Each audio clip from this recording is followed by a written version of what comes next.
Good day and welcome back to another DBZ Dokkan Battle video. In this video we're going to be taking a look at, well, basically we're going to be taking a look at the Nappa Vegeta Red Zone. So this is the pure Saiyans Red Zone, the latest Red Zone to be added into DBZ Dokkan Battle. And obviously, realistically, I think it's pretty fair challenge. If you take a look at the events, I think they started off with some interesting mechanics. I wouldn't say anything's too crazy here. They had that big special event, that had kind of like the exchange mechanic happening. This feels like a very classical Red Zone, just a little bit updated in terms of stats. We've got Nappa Vegeta. So Nappa, you can see all his stats on the left hand side of the screen, the key component stats. I am trying a new format, so just let me know if you like it. I'll tweak it a little bit later on.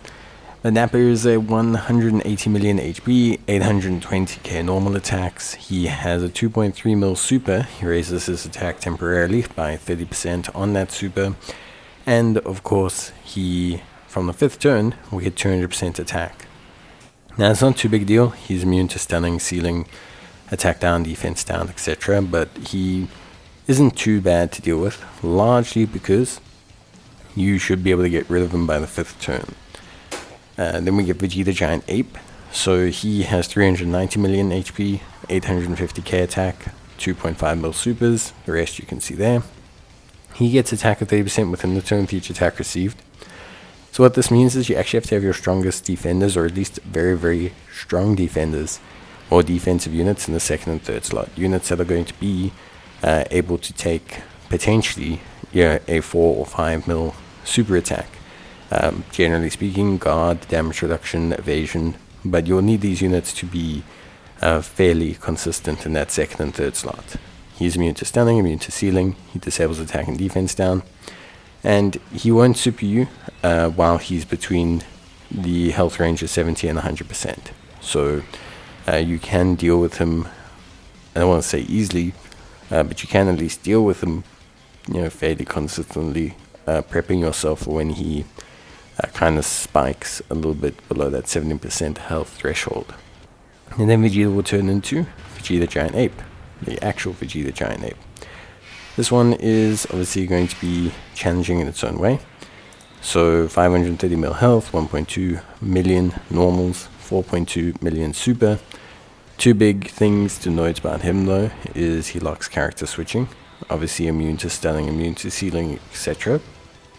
And he gains attack and defense with each turn passed. So you're going to want to save your active skills, save all your big damaging abilities, all of them for this phase.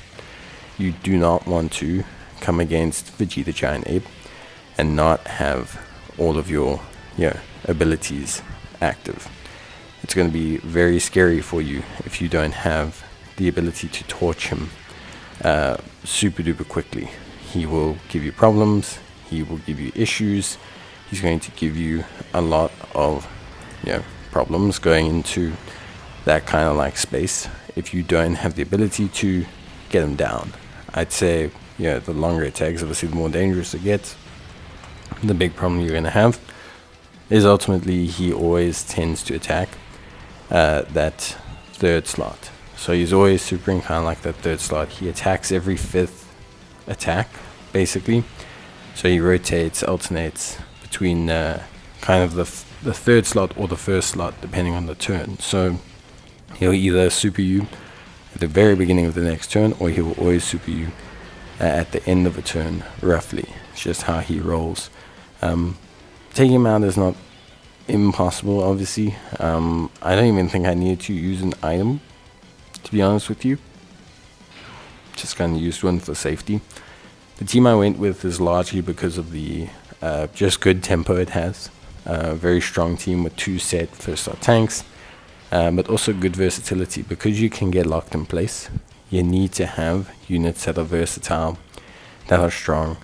If you take a look at, for example, the strength of this team, it's in a lot of its units, being able to dish out damage, a lot of them being able to tank fairly strongly. A lot of them being able to do good, versatile tanking.